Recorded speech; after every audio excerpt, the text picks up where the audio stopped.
Monsieur Venance Conan. Bonjour Freddy. Bonjour cher ami, vous êtes un provocateur. Mais non. Il y a un temps, vous avez publié un ouvrage sur les négreries. C'était pour dire que les Ivoiriens ne comprennent pas ce qui se passe dans leur propre pays. Non. Ils sont noirs, c'était quoi? Non. Négrerie, si on veut traduire, c'est un néologisme qui a été créé par je ne sais plus qui. Ça traduit un peu toutes les bêtises que nous faisons, toutes les choses anormales que nous faisons. Et un peu la corruption, la croyance en la sorcellerie. Il y a beaucoup de choses comme ça que je dirais qui sont propres aux Africains. Ça ne veut pas dire que nous sommes les seuls à avoir des comportements irrationnels. Les autres en ont aussi. Mais j'aime bien me moquer de moi-même. Donc c'est pour ça que j'ai donné ce titre-là. Est-ce qu'on ne donne pas raison aux blancs racistes qui disent mais quand même il y a parmi ces noirs-là ceux qui pensent comme nous? Qui le pensent, c'est le problème, mais chez les blancs aussi, il y a beaucoup d'idiots. Hein? Donc moi, sur ça, je suis très à l'aise.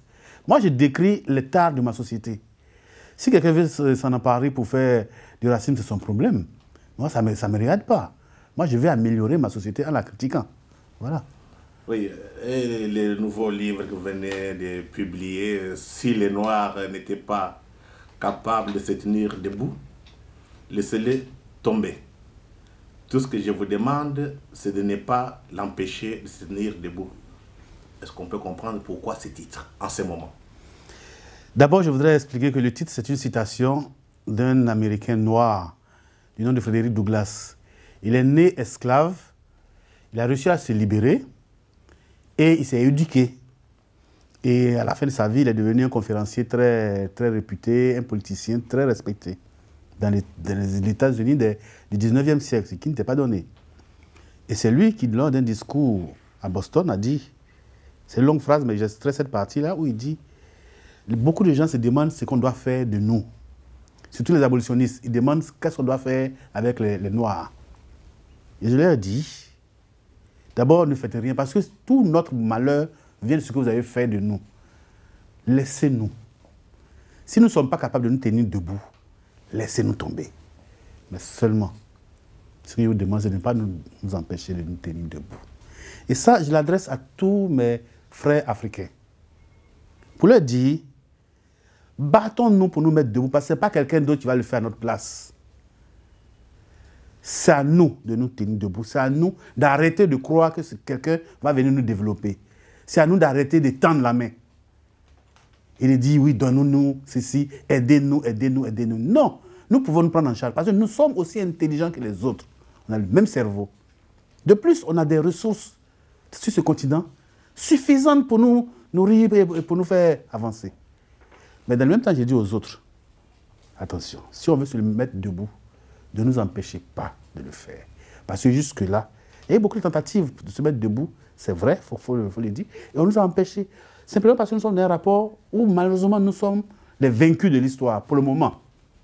Mais il est important que les Africains sachent qu'ils n'ont pas été toujours les vaincus. Ils ont été des vainqueurs aussi. Mais comme nous ne voulons pas écrire notre propre histoire, ou du moins comme nous ne divulguons pas suffisamment notre histoire, nous sommes nombreux, nous les Africains, à croire que notre sort a toujours été d'être les esclaves, les serviteurs des autres depuis toujours. Ce n'est pas vrai. Ok, on va commencer étape par étape. D'abord, je pense la première partie de votre livre, Les Noirs couchés. Mais on passe par le premier, je dirais un peu, premier point. La vieille malédiction du noir. Oui. Une explication. Je pars du principe qu'aujourd'hui, le noir est couché, parce que le noir est vaincu. Mais quand on replonge dans l'histoire, il y a eu ce que les Européens, les Blancs, ont appelé la malédiction du noir. Et que nous avons accepté, nous, comme notre malédiction. Dans la Bible, il est écrit que c'était Noé a bu de l'alcool, il s'est saoulé, il s'est allé se coucher nu, et un de ses fils l'aurait vu, et que ce Noé aurait maudit ce fils-là. Et voilà que dans ce livre-là, on nous dit que ce fils maudit-là, du moins le descendant de ce fils-là, c'est nous les Noirs. D'abord, qu'est-ce que nous on a à voir dans cette histoire-là? Et puis deuxièmement, moi, je suis convaincu d'abord, ce n'est pas Dieu qui a dicté quoi que ce soit à quelqu'un.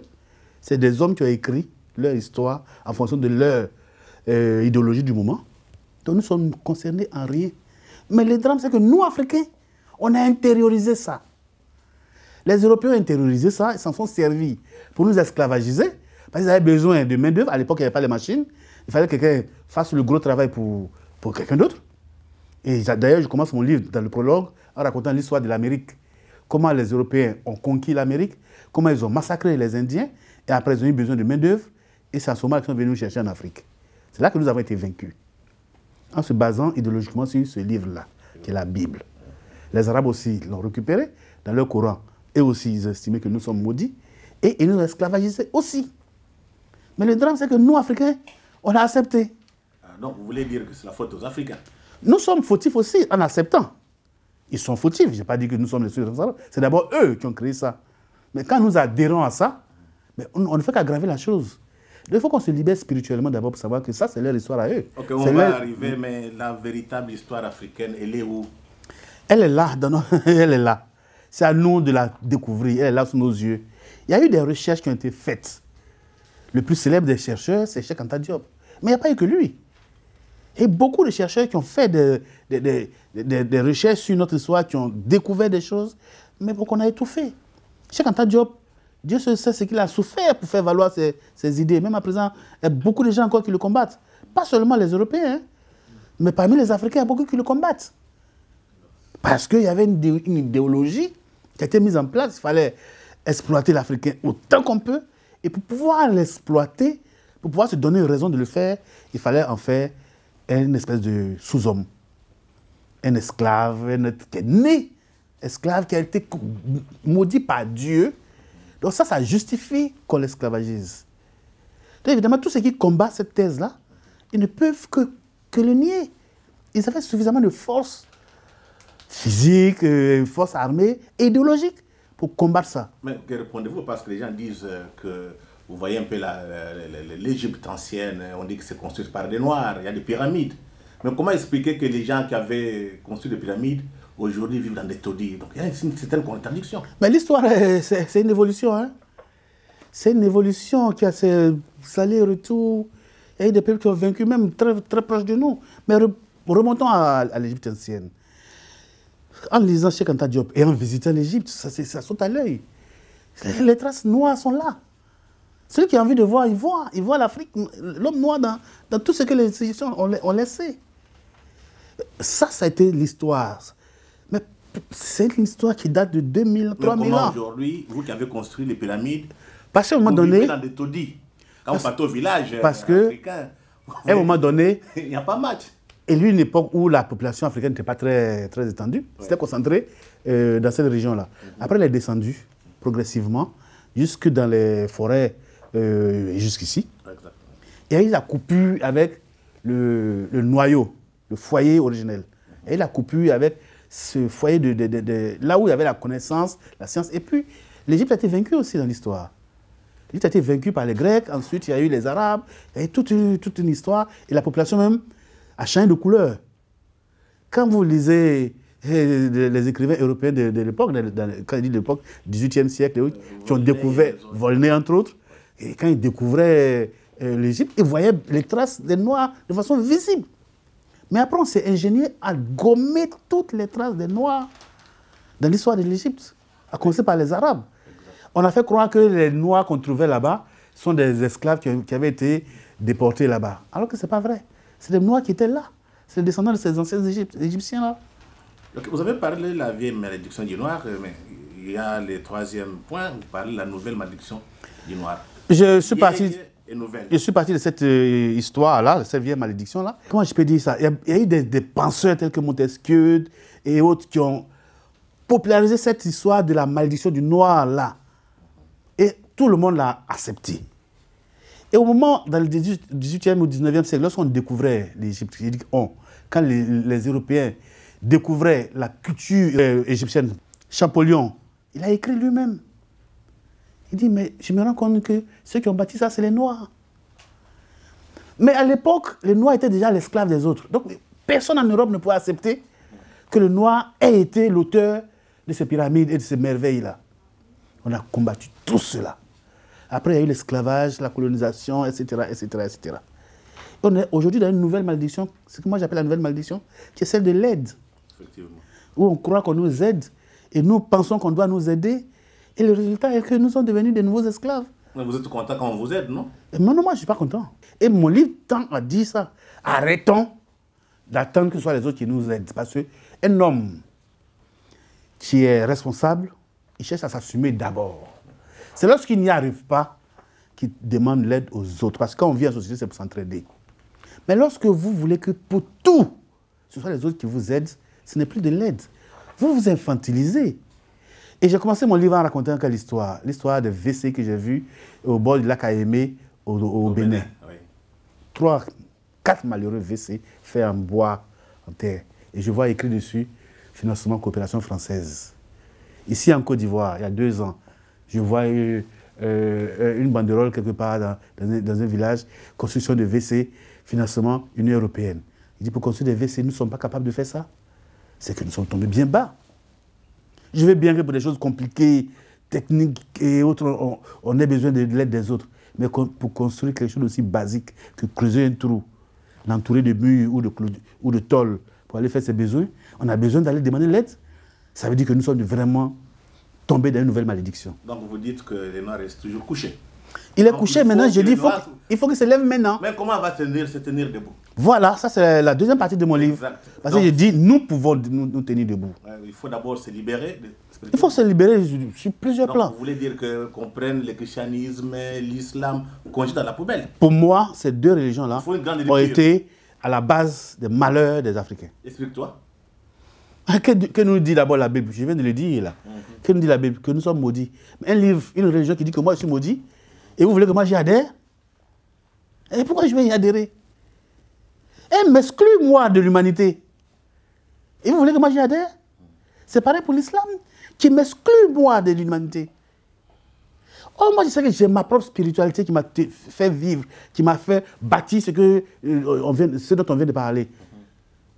Mais pourquoi je vais jeter ça pour aller prendre la spiritualité de l'autre qui m'exclut, qui m'avilit, qui fait de moi un sous-homme? Mais en acceptant, on s'est nous-mêmes coupés. On a rompu avec notre âme. C'est quoi ces religions-là? Ce n'est que le culte des ancêtres. Quand on parle des saints et autres, c'est le culte des ancêtres des autres. On me dit que non, n'adore pas tes ancêtres à toi, mais va adorer les ancêtres des autres. Et j'accepte. Et je crois que c'est les ancêtres des autres qui vont me sauver. Mais là, on va vous dire, ça, c'est la religion que la colonisation a amenée. Parce que mais oui, parce que j'ai été colonisé. Effectivement. Mais décolonisons-nous. On voit de l'autre côté, là, les cas de quel pays? De l'Éthiopie. L'Éthiopie est chrétienne, mais ce n'est pas le christianisme amené par la colonisation. L'Éthiopie a son histoire particulière, parce que je crois même qu'il y avait des juifs là-bas, ceux qu'on appelait les Falachas, je crois. Exact, oui. C'est notre histoire qui est très proche de l'histoire du peuple juif. Oui. Il paraît que la reine de Saba, dont on parle dans la Bible, serait venue d'Éthiopie. C'est notre histoire. Mais il y a aussi des Coptes là-bas. Il y a aussi des Coptes. Mais la colonisation, ce n'est pas forcément la colonisation violente. Hein. Oui. Il y a la colonisation spirituelle. Les Arabes, ils n'ont pas colonisé beaucoup de pays en Afrique, hein, mais n'empêche qu'ils nous ont colonisés spirituellement avec leur religion. Oui. Écartons la religion, voyons maintenant sur le plan culturel. La culture. Vous avez pris l'exemple du Japon. Ça va de pair. Une fois que tu as régné ton âme, Ouais. mais tu as tout régné en même temps. Ouais. Tu as tout régné. Nous voici, Freddy. Ouais. Nous voici face à face. Tu t'appelles Freddy, je m'appelle Venance. Ouais. On n'a pas de prénoms africains? On n'a pas de prénoms africains? En quoi nos prénoms sont moins beaux que ces prénoms africains, européens? Ouais. Te voici habillé à Abidjan, Côte d'Ivoire, en costume. Et moi, en gilet, dans la veste qui est là. Avec bretelles. Avec des bretelles et tout. Parce que je me trouve très beau comme ça. Exact. Mais pourquoi je ne m'habille pas en africain? Mais en me régnant, nous sommes régnés, hein? Toi et moi, nous sommes régnés. Inconsciemment, quoi.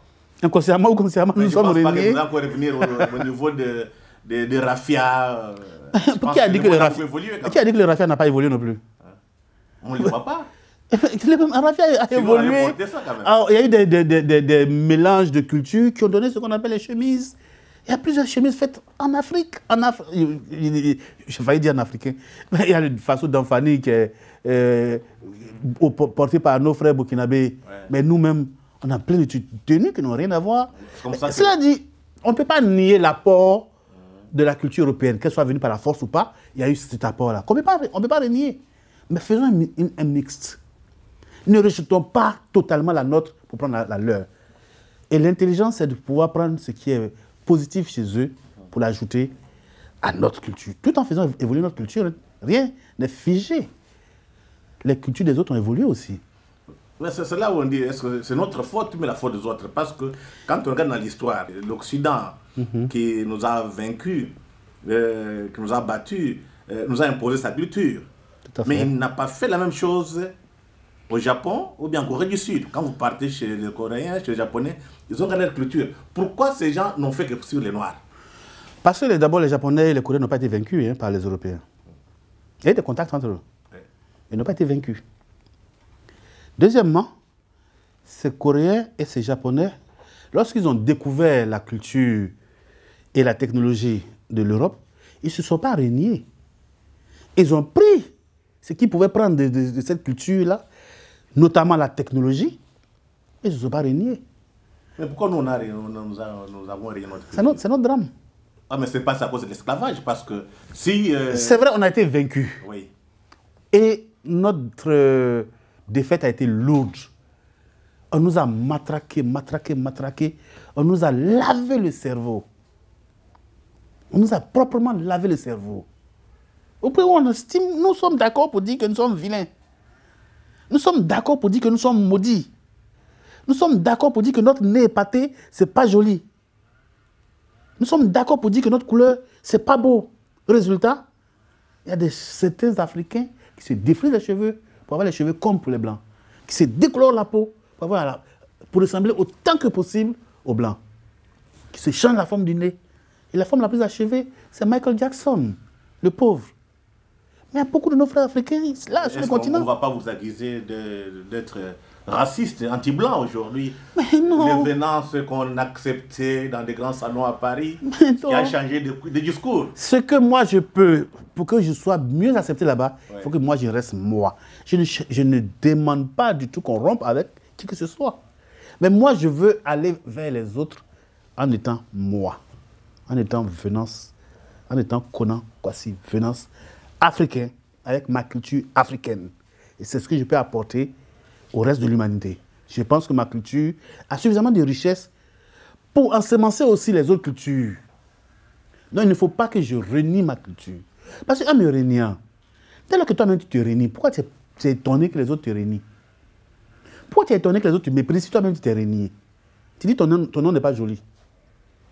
Tes habits ne sont pas jolis. Ta religion, c'est démoniaque. Ta couleur, c'est démoniaque. Pourquoi veux-tu que les autres t'aiment si toi-même tu te détestes? Oui, maintenant pour se mettre debout, il faut renouer avec son histoire. Mais laquelle? La vraie histoire. Elle est écrite déjà. La vraie histoire, c'est à nous de l'écrire. Notre drame aussi, on a beaucoup de drames. Hein? Et de notre drame, c'est qu'on a laissé les autres écrire notre histoire.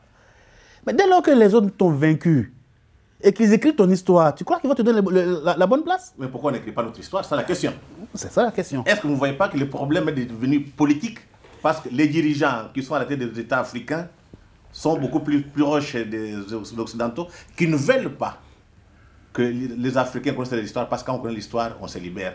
Donc l'histoire amène à l'indépendance. Tu as parfaitement raison, Freddy.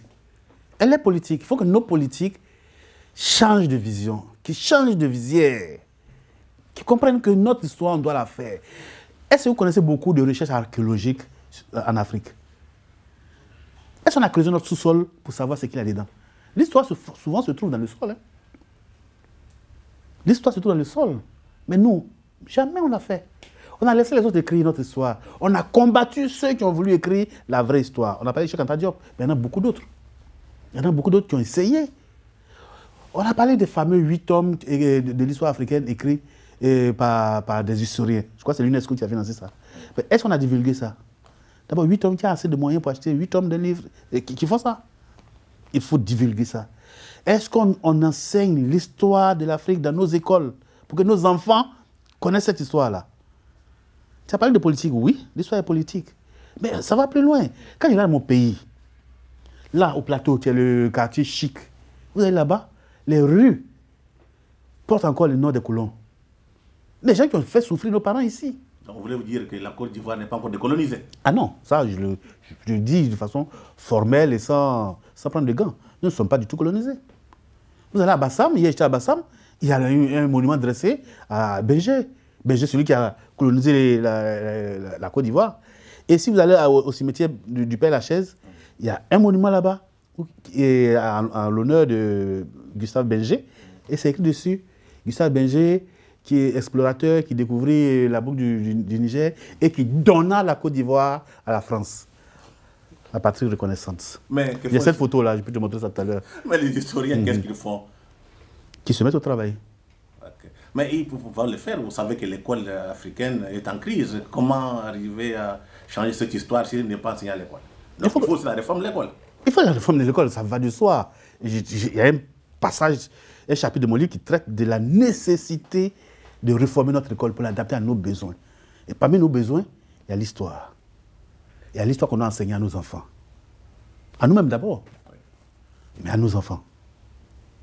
Parce que la libération que j'appelle là, ce n'est pas nous, hein. C'est trop tard là.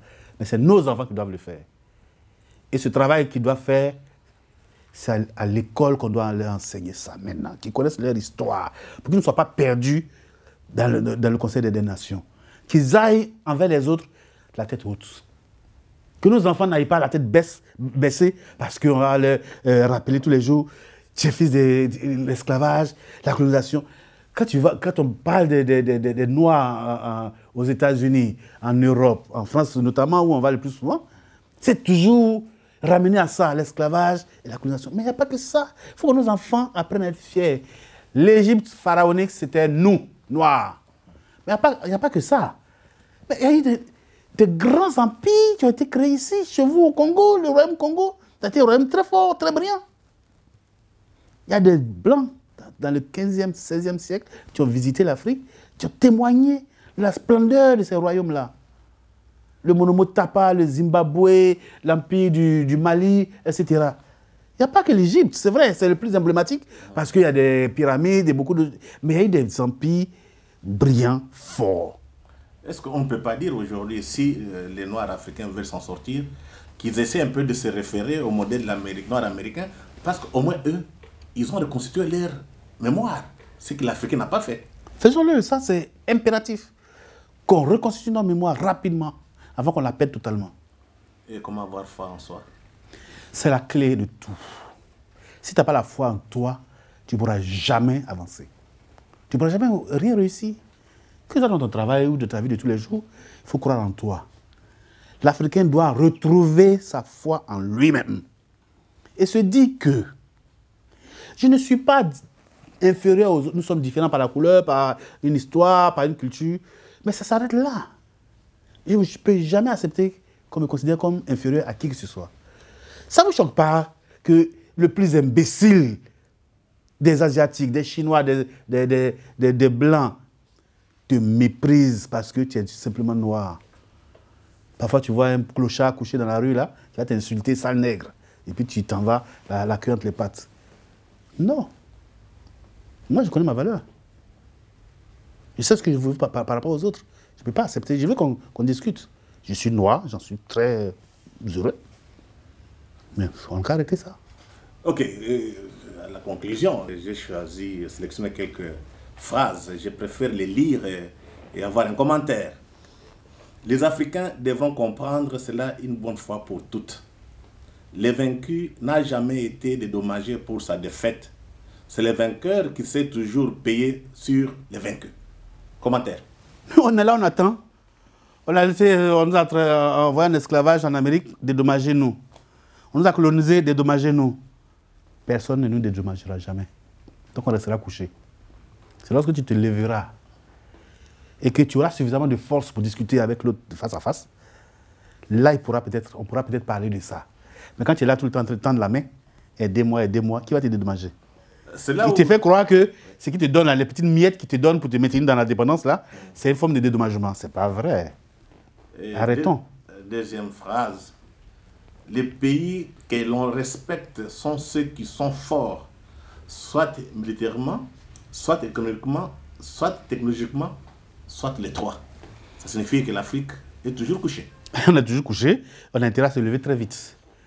Aujourd'hui, qui mène le reste du monde par le bout du nez? C'est Donald Trump. Pourquoi? Il est basé le fort militairement, technologiquement, économiquement. Donc, tout est question de rapport de force. Tout est rapport de force. Et troisième, ce qui est demandé aux Noirs d'Afrique est tout simplement de se réapproprier sa propre identité qu'il a jetée au chien et de renouveler sa identité. Retrouvons nos prénoms. Retrouvons nos habits qui sont plus adaptés à nos climats. Retrouvons notre spiritualité qui est plus en conformité avec nos réalités et notre histoire. Parce que la spiritualité, on oublie, elle est fruit d'une histoire, d'une géographie, d'un lieu, etc. Retrouvons ça. Elle n'est pas inférieure aux autres. Aucune spiritualité n'est inférieure à une autre. Une dernière phrase. Si la nécessité s'impose demain de se débarrasser des Africains pour occuper leurs terres, les autres les feront sans aucun état d'âme.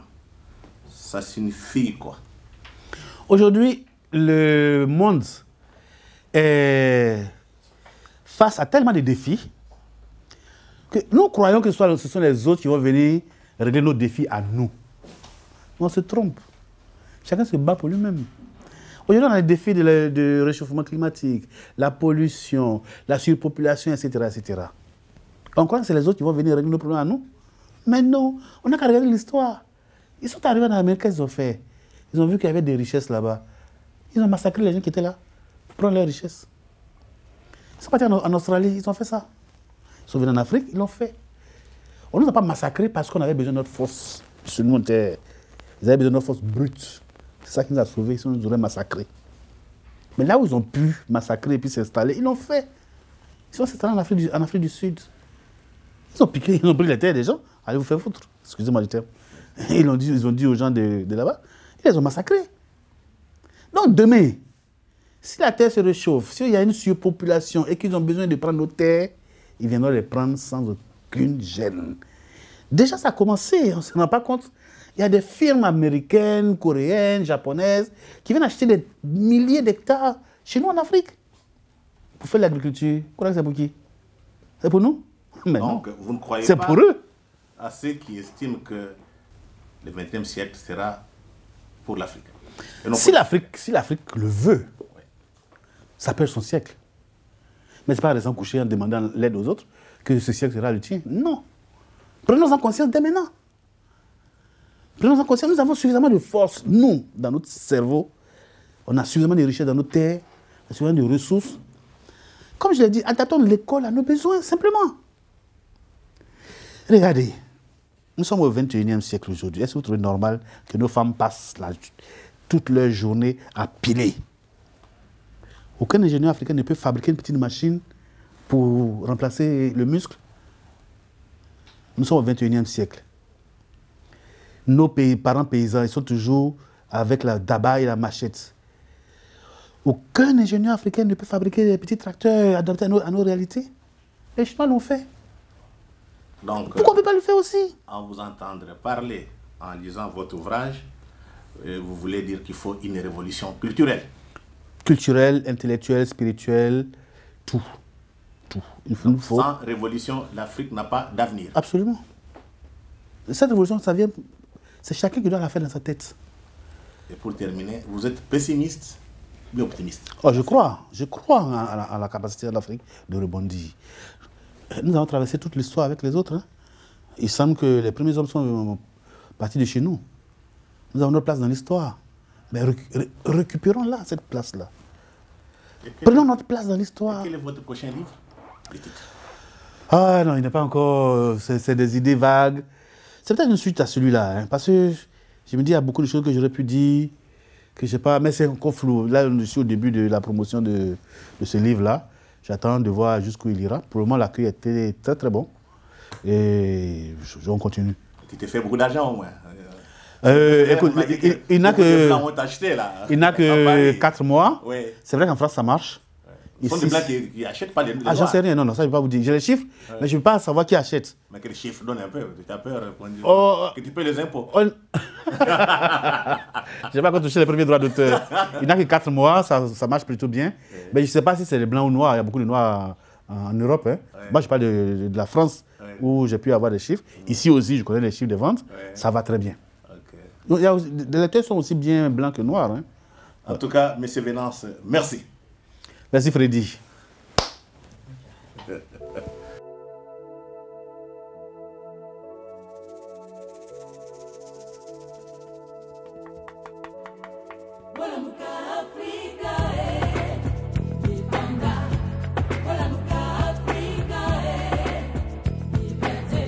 Libanda tozwa etumbeli biso ebele ya makambo nkama